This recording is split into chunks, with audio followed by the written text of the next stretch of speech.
Hola, mi nombre es Emanuel Torres y vamos a ver las propiedades magnéticas de los materiales para el curso de Ciencia de Materiales para Ingeniería. Comenzamos. El objetivo de esta presentación es hacer una revisión general de las propiedades magnéticas de los materiales y entender el funcionamiento de este tipo de materiales, así como los fenómenos relacionados con él. La estructura que seguiremos va a ser, empezamos con una pequeña introducción, luego vamos con la teoría y algunas propiedades, seguimos con aplicaciones y finalmente un par de experimentos.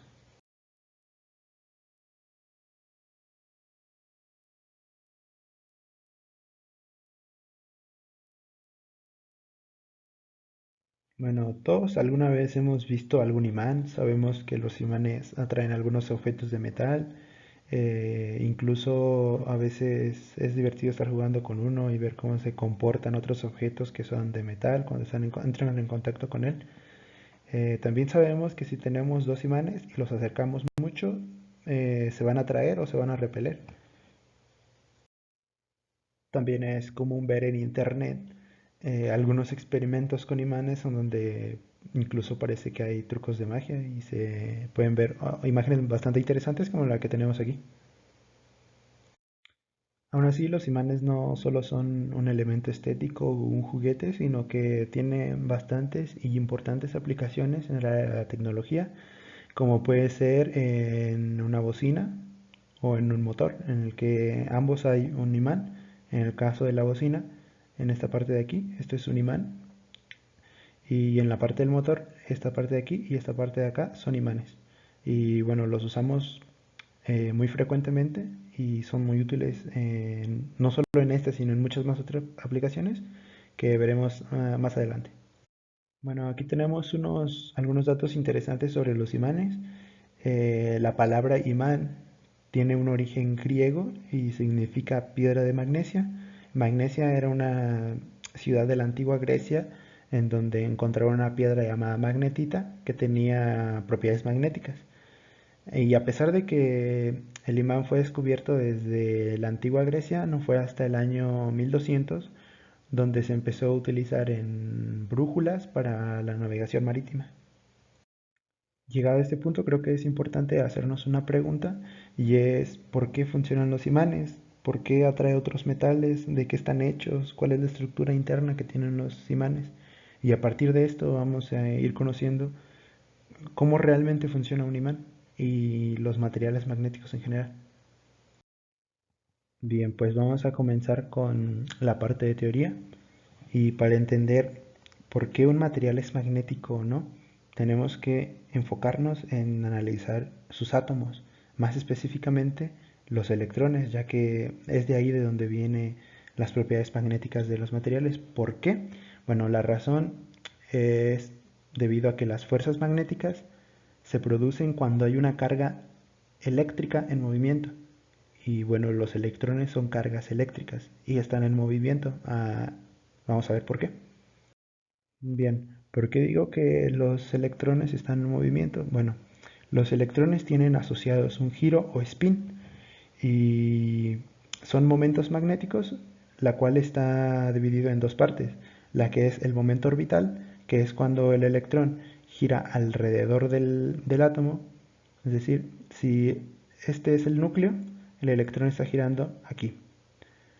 Luego, otro tipo de movimiento que es el giro del electrón sobre su propio eje. Si este es su eje, el giro va a estar aquí. Como lo podemos ver en esta imagen, la parte roja sería el núcleo y la bolita azul sería el electrón. Bien, el electrón va a estar girando alrededor del núcleo y a la vez sobre su propio eje. Ahora veamos el concepto de dipolo magnético. Como ya vimos, el electrón es una carga eléctrica que está en movimiento, lo cual produce una fuerza magnética. ¿Y qué quiere decir una fuerza magnética? Bien, una fuerza es una magnitud vectorial, lo que significa que tiene asociado una dirección. La dirección de esa fuerza magnética va a ir del polo norte de un imán al polo sur. las cuales están definidas aquí y aquí, polo norte y polo sur. Y los vectores de la fuerza van a viajar siempre del polo norte hacia el polo sur. Pero no es solo una fuerza, sino que, o sea, no es solo una línea de fuerza, sino que hay varias. Aquí, por ejemplo, se marcan dos, pero puede haber muchísimas más. Y es más práctico verlo como si fuera un campo, es decir, un área tridimensional por donde pasan todas estas líneas de fuerza magnética, que en lugar de verlo por líneas, ya que sería bastante complicado de analizar así. Entonces, el campo magnético es en donde es el área, el espacio por donde pasan todos esos vectores de la fuerza, las cuales pueden considerarse como líneas continuas, ya que forman un bucle, es decir, van del polo norte, llegan al sur, pasan a través del imán y vuelven a salir en el polo norte y vuelven a bajar al polo sur y así constantemente en un bucle. Ahora, la cantidad de líneas que están asociadas a un campo magnético van a definir la intensidad de ese campo, la magnitud del campo. ¿Cómo definen los dipolos magnéticos cuál es el norte y cuál es el sur? Bueno, en verdad es que los dipolos siempre se van a alinear hacia el campo magnético en el que están, es decir, si un dipolo está influenciado por un campo magnético, se va a alinear a él. Esto lo podemos ver, por ejemplo, en una brújula, como había dicho antes, se usa en la navegación marítima, ya que siempre eh, indica hacia el norte. ¿Y por qué se debe esto? Bueno, porque la aguja de la brújula es un dipolo y este dipolo se va siempre a orientar en dirección del campo magnético de la Tierra, porque básicamente la Tierra, debido a que tiene un núcleo de hierro fundido que está en movimiento, forma un campo magnético gigante que nos sirve para protegernos de la radiación solar. Bueno, en esta animación podemos ver a un electrón, que como ya vimos es un dipolo, y está dentro de un campo magnético H. Entonces, dependiendo de la orientación del campo magnético, el electrón va a tener un giro. Como podemos ver, ahí cambia su giro porque el campo magnético cambió de dirección. Ahora vamos a ver unas fórmulas que nos ayudan a comprender las propiedades del campo magnético. Una de sus propiedades es la intensidad del campo, que se representa con una H y tiene unidades de amper por metro. Cuando generamos un campo magnético a través de una bobina, se puede calcular la intensidad del campo a través de conocer el número de vueltas que tiene la bobina multiplicado por la corriente que va a circular por ella y eso dividido entre la longitud que va a tener el cable con el que está hecho la bobina. La siguiente es la inducción magnética o densidad del flujo, que se representa con una B y tiene unidades de Tesla.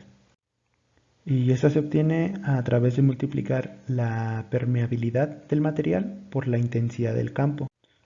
La permeabilidad es una propiedad específica de cada material, es decir, hay una permeabilidad asociada a cada uno de los materiales y nos dice la facilidad que tiene ese material para inducir un campo magnético.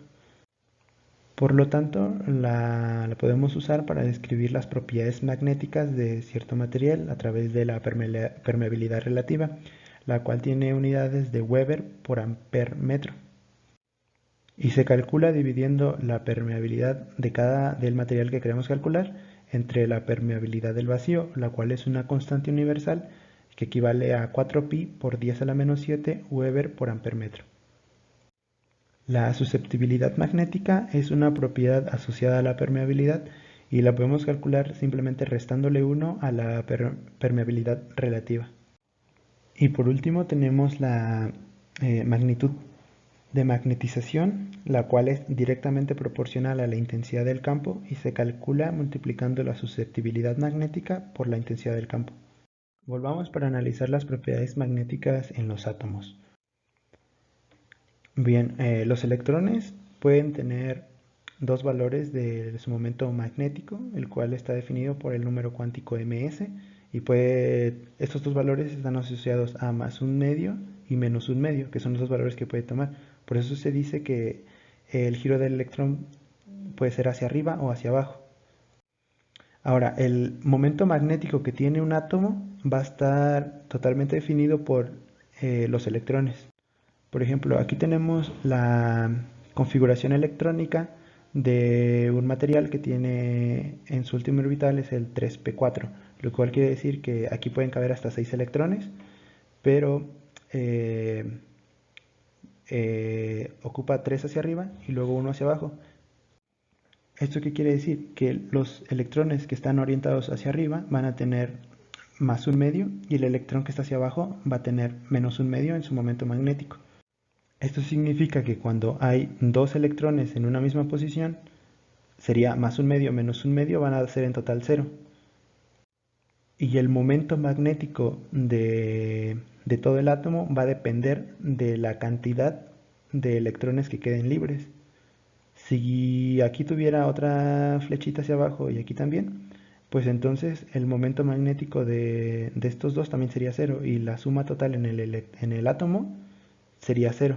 Pero como aquí no están estas dos flechas, entonces significa que si aquí hay más un medio y más un medio, el momento magnético total del átomo va a ser uno. En esta animación podemos ver por qué los momentos magnéticos de los electrones en un mismo espacio se eliminan, ya que están girando en direcciones contrarias, por lo que sus campos magnéticos se van a eliminar. Ahora bien, hay una clasificación para los elementos que está en función de cuántos electrones libres tengan en su último orbital y se divide en tres grupos: los elementos diamagnéticos, paramagnéticos y ferromagnéticos. Esto no aplica solo a los elementos, sino en realidad a cualquier material compuesto. En los materiales diamagnéticos, ninguno de sus electrones está libre. Eso quiere decir que todos tienen compañero y por lo tanto se cancelan. No tiene momento magnético el átomo. Sin embargo, para los paramagnéticos y ferromagnéticos sí tienen electrones libres.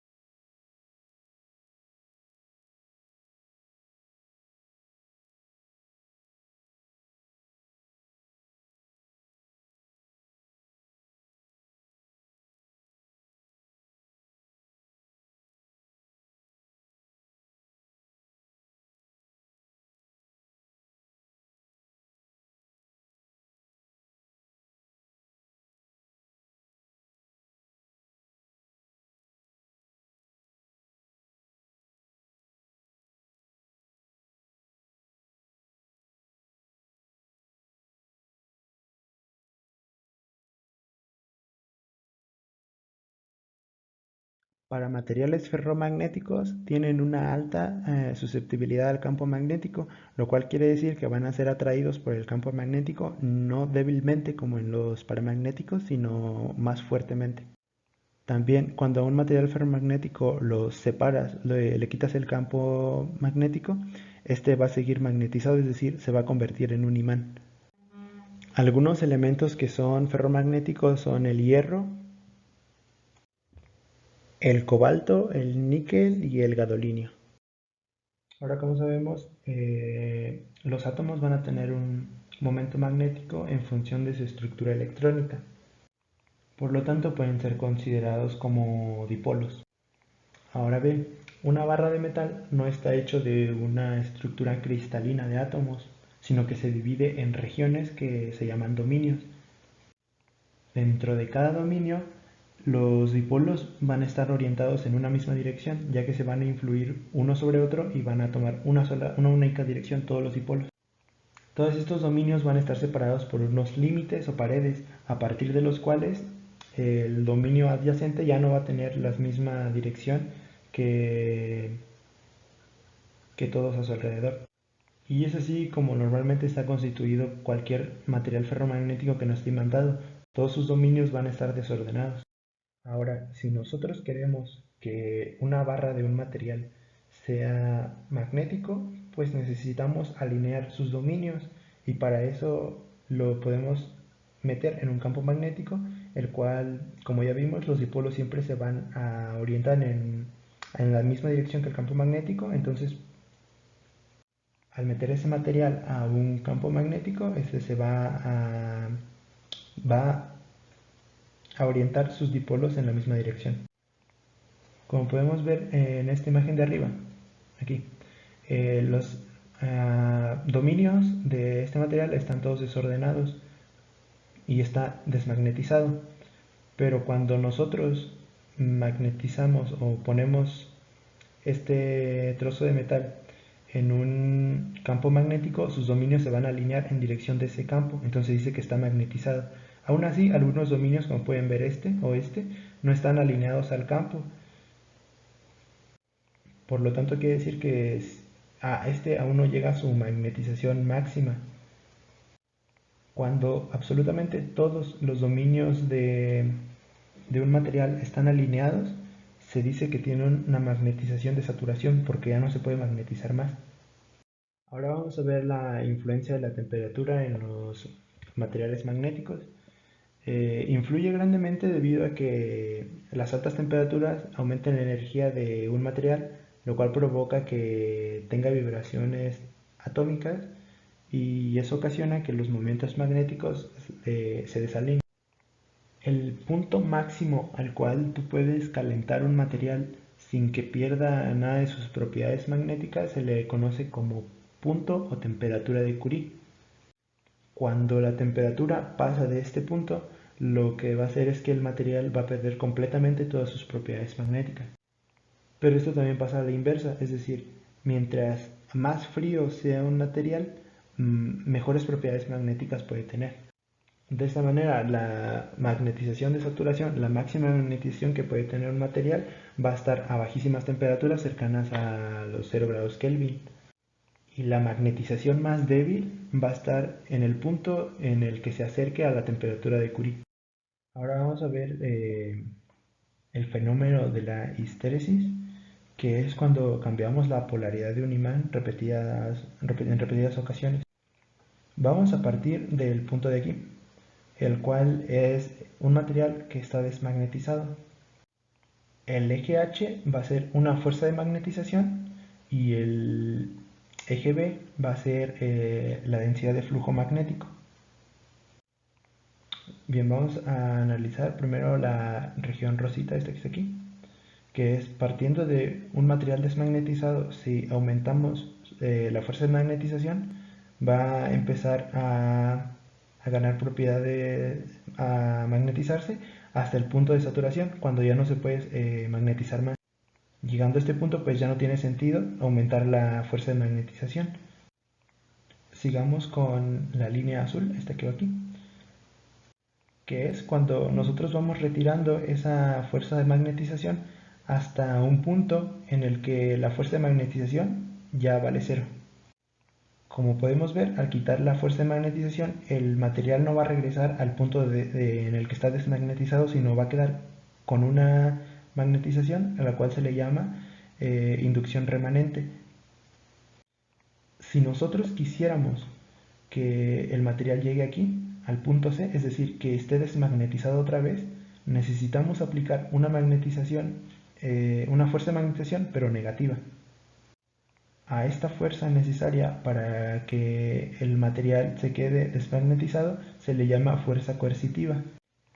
Si nosotros siguiéramos aumentando la fuerza de magnetización negativa, que sería esta línea amarilla que vemos aquí, llegaríamos a otro punto de saturación, al punto F, que sería exactamente el mismo que el punto A, solo que va a tener diferente polaridad. Es decir, si en el punto A el polo norte, en el punto F el polo norte va a ser el polo sur. Ahora, si nosotros retiramos esa fuerza de magnetización negativa, vamos a llegar otra vez a una inducción remanente, pero con los polos cambiados respecto a la inducción remanente en el punto B. Y igual que pasa en el punto C, en el punto D necesitamos aplicar una fuerza de magnetización en el otro sentido para que el material quede desmagnetizado. Y nuevamente, si volvemos a aplicar la fuerza de magnetización por la línea azul, por la línea verde, perdón, vamos a llegar otra vez a la magnetización de saturación en el punto A. Y este es un ciclo que se va a repetir repetir continuamente. Para llegar hasta el punto de desmagnetización necesitaríamos ir reduciendo este ciclo. Como podemos ver, este ciclo lo que está haciendo es simplemente cambiar la polaridad de un material magnético. Es decir, en este punto de saturación nosotros tenemos el polo norte acá y el polo sur acá. Y en este otro punto, en el punto F, nosotros tendríamos el sur aquí y el norte acá. Sin embargo, el hecho de estar cambiando la polaridad del material magnético va a producir un desperdicio de energía que va a ser una disipación de energía. Ahora veamos, a partir del ciclo de histéresis se puede clasificar los materiales ferromagnéticos en dos tipos, un ferromagnético duro y uno blando. Vamos a ver primero el duro, ¿en qué consiste? Veamos, dice que tiene una alta inducción remanente, lo cual podemos ver en la gráfica. Veamos la línea roja. Este sería el punto de saturación magnética y aquí sería la inducción remanente. Como vemos, pues es casi una línea recta que, o sea, no tiene mucha diferencia entre la inducción remanente y la inducción de magnetización, de saturación, perdón. Dice también que tiene una alta fuerza coercitiva, lo cual quiere decir que se necesita bastante fuerza en la fuerza de magnetización para que el material quede desimantado.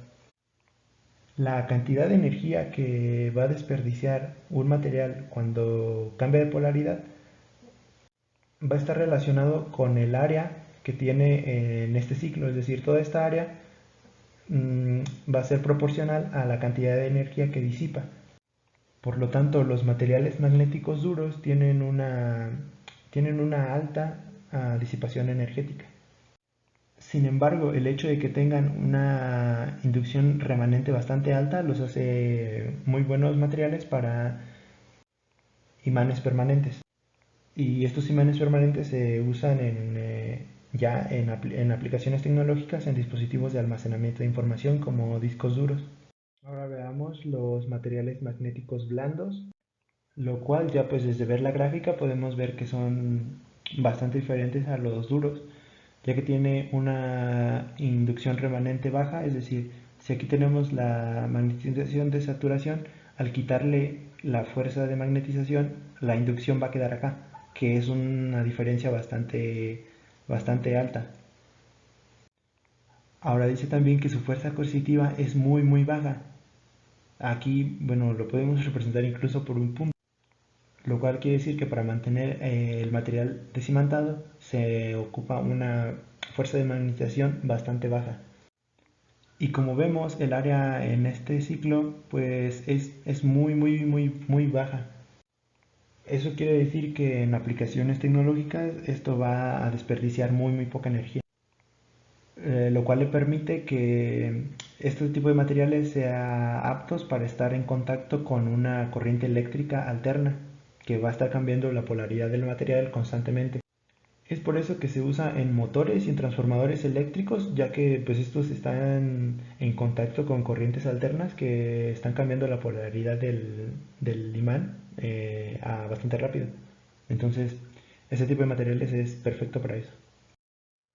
Ahora veamos algunas de las aplicaciones más comunes de los imanes.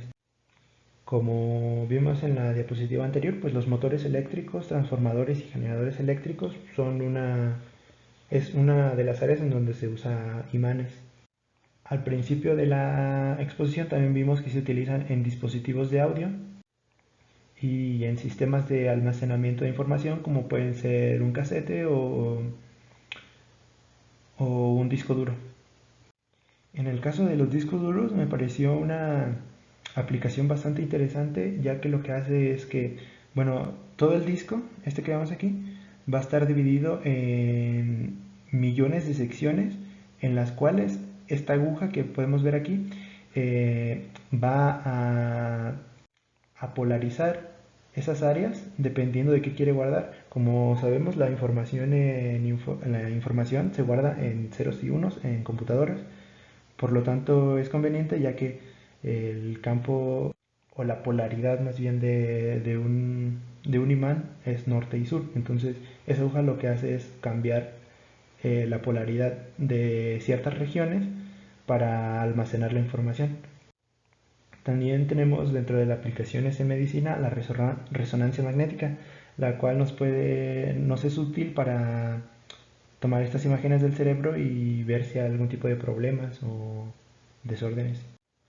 Y finalmente, pues la levitación magnética en trenes, que se usa para reducir la fricción de los rieles y así hacer que el tren pues vaya alcance velocidades bastante más altas. Ahora, en un video aparte, hicimos dos experimentos, el cual es comprobar la temperatura de Curie mediante colocando una aguja a un campo magnético y luego calentándola para ver ah, cuándo llegaba al punto de Curie. Y la otra es ver cómo reaccionan diferentes monedas dependiendo de su composición de aleaciones al interactuar con un imán. Finalmente, pues los fuentes de donde saqué toda la información que vieron en esta presentación son de aquí, por si tienen alguna duda o quieren corroborar algún dato, pues adelante.